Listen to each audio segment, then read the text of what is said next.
அன்பு முட்டத்து மீனவ மக்கள் அனைவருக்கும் முதற்கண் நன்றி கலந்த வணக்கத்தை தெரிவித்துக் கொள்கிறேன்.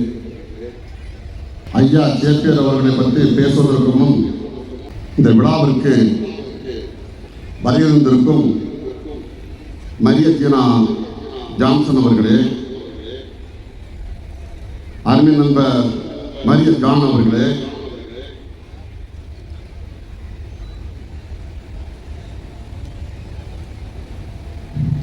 இங்கே பல கருத்துக்களை பேசி அமர்ந்திருக்கும் முன்னாள் இந்நாள் சீப்படி பாதர் அனைவர்களுக்கும் எனது நன்றிகள் இந்த வணக்கத்தை தெரிவித்துக் கொண்டு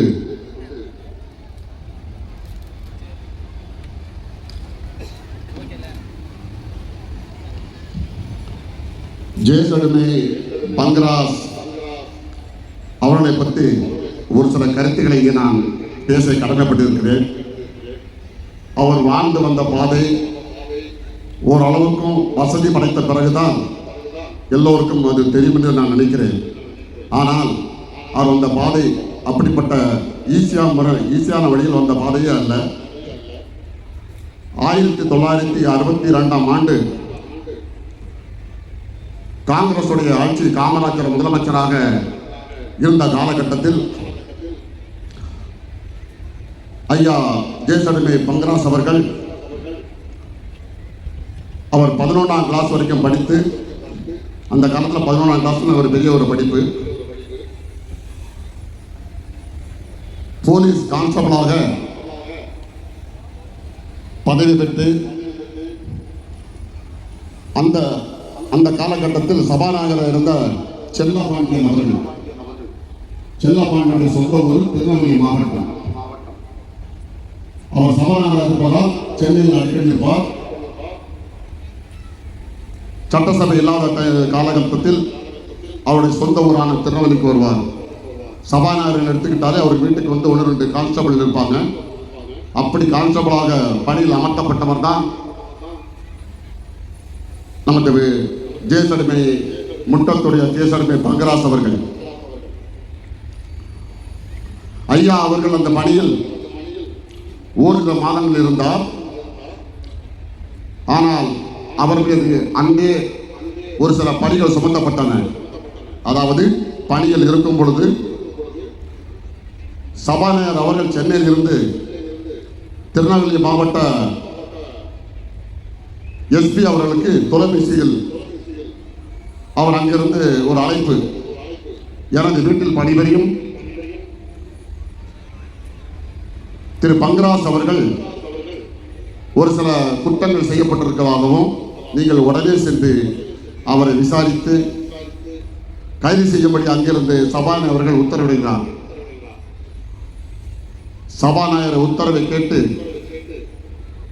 வீட்டுக்கு யாருக்குமே தகவல் இல்லாமல் வந்து எஸ்பி அவர்கள் சபாநாயகர் வீடு நோக்கி வருகிறார். எஸ்பி வரும் வழியிலே அவர் நினைத்துக் கொண்டு வருகிறார், நாம் அங்கு செல்லும் போது பங்கராஸ் இருப்பாரா இல்லது தப்பித்து விடுவாரா என்று பதட்டத்துடன் வருகிறார் எஸ்பி. ஏனென்றால் அவருக்கு அங்கிருந்து அழைப்பு வந்தது சபாநாயகரிடமிருந்து. வீட்டுக்கு வரும் பொழுது பங்கராஸ் அங்கே அவருக்கு கொடுத்த பணியில் அவர் அங்கு அமர்ந்திருக்கிறார். ஒரு போலீஸாளர் என்ற முறையில் பெரிய அதிகாரி வருகிறார். நம்ம ஐயாவுக்கு செலக்ட் எடுத்த கதை வேற. ஆனால் எஸ்பி வரும்போது அவர் செலக்ட் எடுக்கிறார். எஸ்பிக்கு ஒரே ஆச்சரியம், என்னடா இது, இவர் தப்பித்து விடுவார் என்று நம்ம வந்தோம், ஆனால் இவர் இங்கே வந்தால் நம்மளை வரவேற்று செலக்ட் அடிக்கிறார் என்று எந்த நோக்கத்துடன் அவர் எண்ணி வந்தாரோ அந்த நோக்கத்திலிருந்து அவர் மாறுபட்டு பங்கராஸ் அவர்களை விசாரணைக்காக அவர் அழைத்து செல்கிறார். பலவித கோணத்தில் அவர் விசாரணை நடைபெறுகிறது. எஸ்பி அவர்களுக்கு ஒரு உண்மை தெரிய வருகிறது, இவர் மேல் பொய்யான ஒரு பழியை சுமத்தி. ஏன்னா திருநெல்வேலி மாவட்டத்தை எடுத்துக்கிட்டால் உங்களுக்கு தெரியும், அது வேறு சமுதாயத்தை சார்ந்தவர்கள். எங்குமே மீனவன் சென்றால் அந்த மீனவன் மேல் பழி போடுவது அது உலக இயல்பு. அப்படிப்பட்ட மீனவன் பிற்காலத்தில் சாதித்தது பெரிய கதை. ஆனால் அந்த மீனவன் அந்த நேரத்தில் பாதிக்கப்படும் பொழுது அந்த எஸ்பி இவர் அழைத்து பங்கராசை அழைத்து, நான் விசாரித்த வரைக்கும் உண்மையில் எந்த தவறும் இல்லை, இருந்தாலும் சபாநாயகர் அவர்கள் ஒன்று கைது செய்ய வேண்டும் என்று எனக்கு ஆணையிடுகிறார். கைது செய்து உனக்கு நான் ஒரே ஒரு உதவி தான் செய்ய முடியும். இந்த மாதம் சம்பளம் உனக்கு கிடைக்காது. இந்த அது ஒரு 100 ரூபாய் நீ வச்சுக்க. நீ தமிழ்நாட்டை விட்டு நீ எங்கேயாவது சென்று விடு. பங்கராஜ் கேட்கிறார், நான் எந்த தப்புமே செய்யல. ஏன்னா அந்த காலத்தில் வந்து நம்ம ஒரு கவர்மெண்ட் வேலை கிடைக்கிறது ஒரு பெரிய ஒரு விஷயம். அப்படிப்பட்டவருக்கு அந்த கவர்மெண்ட் வேலை கிடைக்குது. அந்த வேலையை விடுறாரு. எஸ்பியுடைய கருத்தை கேட்டு சரி நம்மளோட மேல அதிகாரி ஒரு அன்பை கட்டளை இடுகிறார். அவர் அங்கிருந்து ட்ரெயினை பிடிக்கிறார். ட்ரெயினை பிடிச்சிட்டு இந்த ட்ரெயின் எங்கே வரைக்கும் போதுன்னு அவருக்கு தெரியாது. 2 நாள் பயணத்துக்கு பிறகு அவர் போய் இறங்கும் இடம் மும்பை. 1962 அவர் மும்பையில் 6-7 ஆண்டு காலம் மிகவும் வறுமையில் கஷ்டப்பட்டு அங்கே இருக்கிறார். 7 ஆண்டு காலம் அங்கே இருக்கிறார். ஆனால் அவர் பேர் இங்கே எஃப்ஐஆர் ஆகி குற்றப்பத்திரிகை பதிவு செய்யப்பட்டுள்ளது. பொய்யான வழக்கு. அது எஸ்பிக்கு தெரியும் இது பொய்யான வழக்கு என்று. மேலதிக சபாநாயகருடைய வற்புறுத்தின் பேரில் பதிவு செய்யப்பட்ட அந்த வழக்கு 62 67 வரைக்கும் காமராஜருடைய ஆட்சி காலம் முடிவுக்கு வருகிறது. திராவிட முன்னேற்ற கழகத்தின் ஆட்சி பொறுப்பு 1967 பொறுப்பேற்றும் போது பேரறிஞர் அண்ணா முதலமைச்சர் ஆகிறார். அப்பமெல்லாம் நம்ம ஐயா வந்து இந்த கட்சியை சார்ந்தவன் கிடையாது. அது வரைக்கும் அவர் எம்ஜிஆரையும் சந்திக்கவில்லை. ஐயா அவர்கள் 67க்கு பிறகு மும்பையில் இருந்து அவர் சென்னைக்கு வருகிறார். சென்னைக்கு வரும்போது சென்னையில் வந்து மன்னாரப்பேட்டை ஒரு இடத்தில் அவர் வந்து குடிபெறுகிறார். நான் சொல்லும் கதையெல்லாம் இங்கே அமர்ந்திருக்கும் அவருடைய வீரமகள் தங்கமகளுக்கு நிச்சயமாக தெரியும். யாராவது அவர்களை கேட்டு கூட நீங்க தெரிஞ்சுக்கிடலாம். மன்னாரப்பேட்டையில் வந்து அப்பொழுதுதான் அவர் ஆர்பரில் வேலை பார்க்கிறாரு. ஐயா வந்து ஆர்பரில் வேலை பார்க்குறாரு. நிறைய கஷ்டங்களை சந்திக்கிறாரு. இருந்தாலும் விடாமுயற்சி. திருநெல்வேலியில் அவர் பாதிக்கப்பட்டது அவர் அழுத்தம் அவர்களுடைய மனசில் வந்து ரொம்ப அழுத்தமாகவே அவர் இருந்துட்டு இருந்தார். நம்ம திருநெல்வேலியில் நம்ம ஒரு தவறுமே செய்யவில்லை, நமக்கு எவ்வளோ பெரிய தண்டனை கொடுத்துட்டாங்க. நம்ம தமிழ்நாட்டிலிருந்து கிட்டத்தட்ட ஒரு 7-8 வருடங்கள் நாம் அங்கே போய் இருக்க வேண்டிய சூழ்நிலை ஏற்பட்டது. அதை உணர்ந்து முட்டத்தில் பிறந்தவரானவா வீரம் கொஞ்சம் ஜாஸ்தியாக தான் இருந்தவருக்கு கொஞ்சம் வீரத்தை கையில் எடுக்கிறார். தனக்கு ஆபத்து வரும்போது தற்காப்புக்காக அவர் வீரனாக இருக்கிறார். அதுக்காக ரபடித்தனம் கிடையாது, அடிப்படை கிடையாது, சண்டை சச்சரவு கிடையாது. தன்னை காப்பாற்றுவதற்கு தன்னை தாக்குவவர்களை பாதுகாக்க அவர் தன்னை பாதுகாப்புக்காக ஒரு சில தற்காப்புக்காக தன்னை பலப்படுத்திக் கொள்கிறார். காலம் உருண்டோடு ஓடுகிறது. எம்ஜிஆர் 1972 இந்த காலகட்டத்தில் அவர் மன்னாரப்பேட்டையில் வந்து அங்கே வந்து திராவிட முன்னேற்ற கழகத்தின் சார்பாக ஒரு மாவட்ட செயலாளர், அவரும் திருநெல்வேலியை சார்ந்தவர். அவர் மண்ணை பாண்டியன் என்று அவர் சொல்வார்கள். அவருடன் நம்ம ஐயாவுக்கு நட்பு ஏற்படுகிறது. அதன் மூலமாக எம்ஜிஆருடன் நட்பு ஏற்படுகிறது. திமுகவிலிருந்து எம்ஜிஆர் வெளியே வருகிற காலகட்டத்தில் எம்ஜிஆருக்கு என்று ஒரு பாடிகார்டு கிட்டத்தட்ட ஒரு 10 பேர் தேவைப்படுகிறார்கள். அந்த 10 பேர் முதலிடத்தை பிடித்தவர் நமது ஐயா அவர்கள்.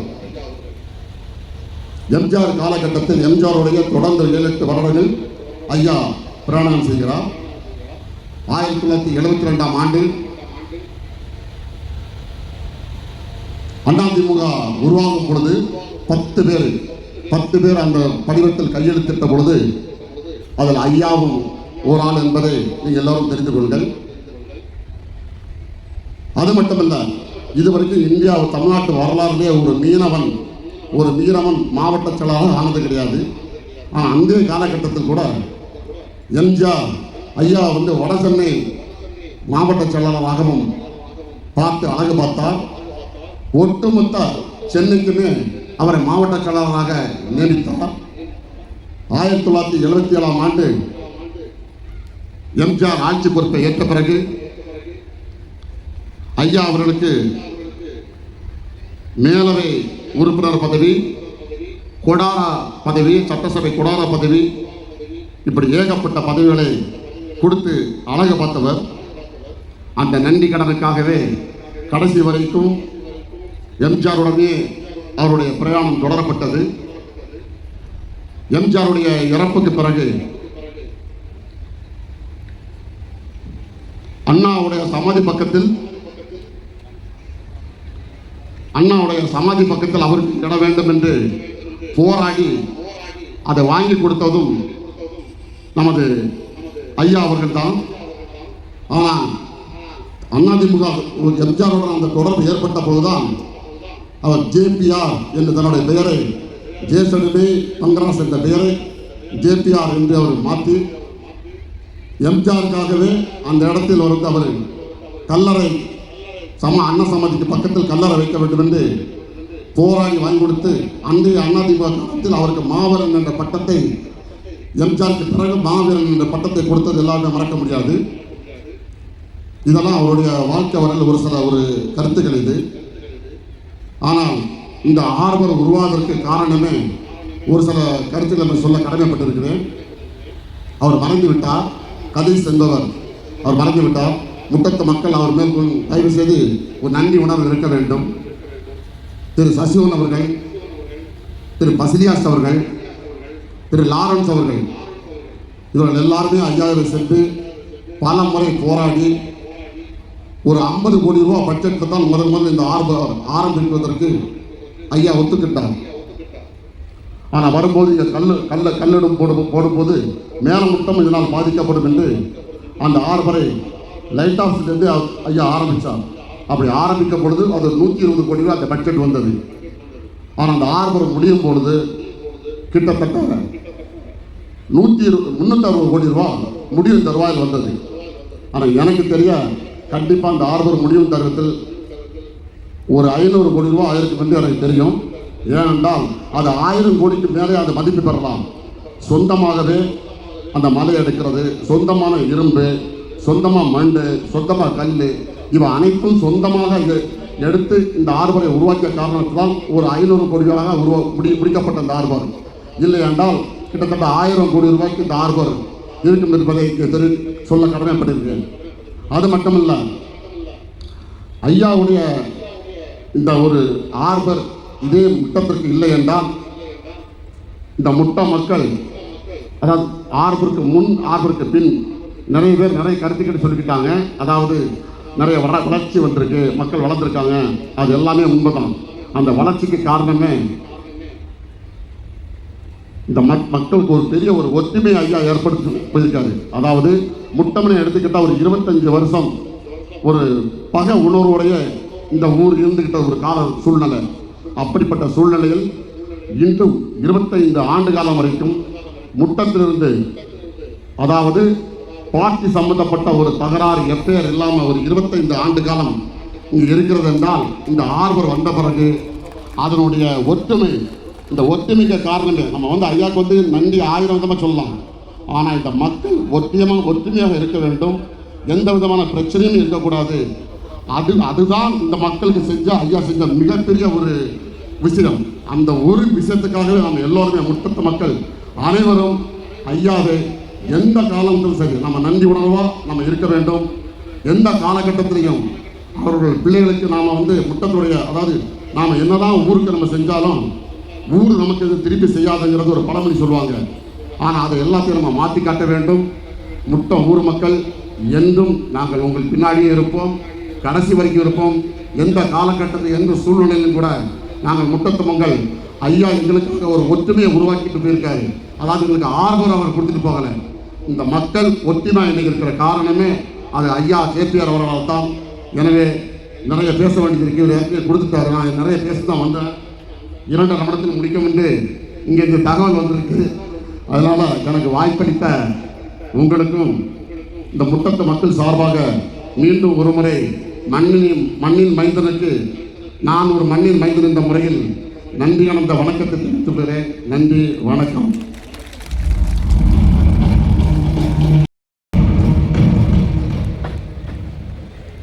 அப்படியே என்ன சைலண்டாக சொல்லிட்டாரு, நான் டைம் கொடுத்துட்டேன் அப்படின்னு. பட் ஆனால் ஒரு கம்பீரமான நடை, கம்பீரமான பேச்சு, ரொம்ப தெளிவாக அவரோட பேச்சிலே தெரிஞ்சது.